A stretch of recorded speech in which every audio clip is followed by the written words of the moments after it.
आदरणीय दर्शकवृन्द नमस्कार। 2082 सालको फागुन महिनाको 21 गते हुन गइरहेको प्रतिनिधि सभाको चुनावको निम्ति राष्ट्रिय स्वतन्त्र पार्टीले आफ्नो करारनामा प्रस्तुत गरेको छ र राष्ट्रिय स्वतन्त्र पार्टी यो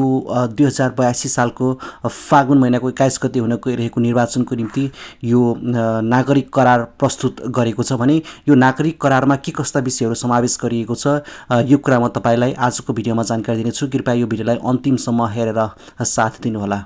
र यो करारमा भनिएको छ राष्ट्रिय स्वतन्त्र पार्टीको नागरिक करार। नेपालका नागरिक मेची महाकाली 6743 वडामा बस्ने सबैसँग नेपाल आमा सन्तति काठमाडौँ जिल्ला वडा नम्बर 16 घण्टीभर बस्ने राष्ट्रिय स्वतन्त्र पार्टीका तमाम सदस्यहरूले 2082 साल फागुन महिनाको 21 गतेका दिन तपाईँ नागरिकहरूका घर दैलोमा आई विगतमा लोकतान्त्रिक अधिकारका लागि भएका सङ्घर्षहरूदेखि सुशासनको पक्षमा भएको जेन्जी आन्दोलनको मर्मलाई आत्मसात गर्दै तपाईहरूको अमूल्य मत रूपी लगानी माग्दा तपाईँ नागरिकहरूलाई हामीलाई विश्वास गरी तपसिलको सोचलाई लगानी स्वरूप प्रदान गर्नु भएमा सो बापत हामी तपाईहरूलाई बहुलवादी सङ्घीय लोकतान्त्रिक गणतन्त्र सामाजिक न्याय सहितको उदार अर्थनीति सुधारिएको प्रदेश संरचना समन्वयात्मक समावेशिताको सनातन र सभ्यता समान धार्मिक सांस्कृतिक विविधताको संरक्षण सन्तुलित परराष्ट्र सम्बन्ध डायस्पोरा सामर्थ्य र सौम्य शक्तिको विस्तार गरी सार्वभौमिकता स्वाधीनता भौगोलिक अखण्डता र स्वाभिमानलाई असुस्न राख्दै निम्न बमोजिमका प्रतिफल स्वरूप समुन्नतिको 5 वर्षभित्र भुक्तान गर्ने शर्तमा यो नागरिक करारनामा मन्जुर गर्दछौ भनेर भनिएको छ भने प्राथमिकता नम्बर 1 मा राखिएको छ सदाचार र असल शासन। आजको अवस्था राज्य संरचनाको दलीय दोहन प्रक्रिया केन्द्रित भ्रष्टाचार र लाइसेन्सको राज सामान्य सेवा लिन समेत बिचौलियाको शरणमा पर्न बाध्य। यसको हाम्रो लक्ष्यको रूपमा लेखिएको छ नीति आचरण र संस्थागत सुधार गरी भ्रष्टाचार विरोधी महाअभियान मार्फत विश्वसनीय र सदाचारी राज्य निर्माण गर्दै सरकारी सेवाहरूको सर्वव्यापी डिजिटल डेलिभरी लाइन होइन अनलाइन सहित ट्रान्सपरेन्सी इन्टरनेसनलको भ्रष्टाचार सूचाङ्कमा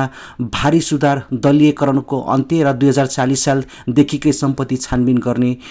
गर्न उच्च आयोगको गठन गर्ने भनेर लेखिएको छ। त्यस्तै गरी 2 नम्बरमा लेखिएको छ मध्यम वर्गीय विस्तार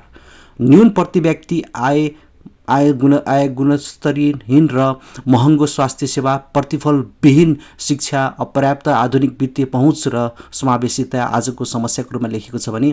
हाम्रो लक्ष्यको रूपमा औसत वार्षिक प्रति आय $3000 नघाउनको कुल गृहस्थ उत्पादनको आकार $100 अर्ब प्रचलित मूल्यमा 100% बिमा गरिएको गुणस्तरीय स्वास्थ्य सेवा सार्वजनिक शिक्षाको आमूल सुधार जन्मेदेखि मृत्युसम्म आवश्यकताका आधारमा एकीकृत सामाजिक सुरक्षाको ग्यारेन्टी आधुनिक ब्याङ्किङ सहितको वित्तीय सेवाहरू सबै नागरिकको पहुँचमा लगायतका सख्त नियमनभित्र सहकारी र लघु वित्तको मिटर ब्याजको शोषणको अन्त्य भनेर पनि लेखिएको छ भने त्यस्तै गरी 3 नम्बरमा लेखिएको छ काम अनि काम अनौपचारिक न्यूनम ज्याला र उच्च बेरोजगारी दैनिक 3300 जना भन्दा बढी धेरै युवा विदेश पलायन हुने आजको अवस्था लेखिएको छ भने हाम्रो लक्ष्यमा लेखिएको छ बाध्यात्मक पलायन घटाउन औपचारिक सम्मानित सुरक्षित र समावेशी 12 लाख नयाँ रोजगारीको सिर्जना प्राथमिकताको क्षेत्र आईटी निर्माण पर्यटन कृषि खनिज र सेवा विस्तार भनेर लेखिएको छ। त्यस्तै गरी कनेक्टिभिटी भनेर लेखिएको छ 4 नम्बरमा भर पर्न नसकिने अपर्याप्त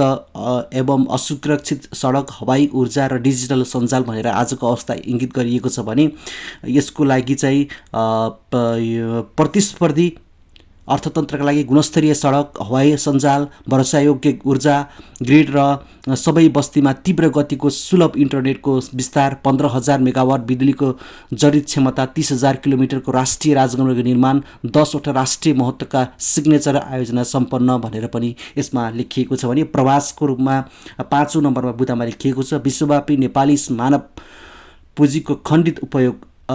प्रवासी नेपालीको मताधिकारको शून्य गैर आवश्यक नागरिकताको फितलो कार्यान्वयन भनेर आजको अवस्था इङ्गित गरिएको छ भने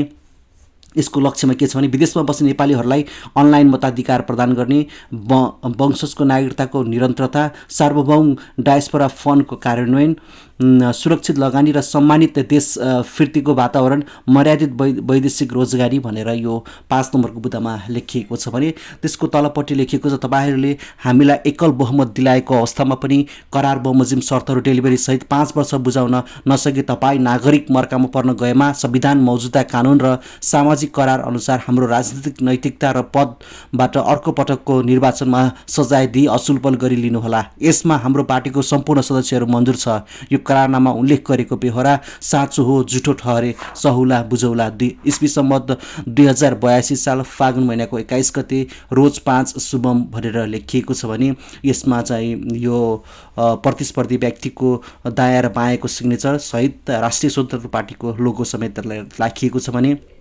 काबु बाहिरको परिस्थिति बाहेक हामी पुरा गर्न नसक्ने बाचा बाँड्दैन, बरु तपाईँहरूको राजनीतिक विश्वासको ऋणको करार गर्छौँ भनेर पनि लेखिएको छ। यो राष्ट्रिय स्वतन्त्र पार्टीको यो नागरिक करारमा लेखिएका सम्पूर्ण कुराहरू मैले तपाईँलाई जानकारी दिएँ। यसमा मुख्यतया 5वटा कुराहरूलाई एकदमै समेटिएको छ। सदाचार, असल शासन, मध्यम वर्गीय विस्तार, काम अनि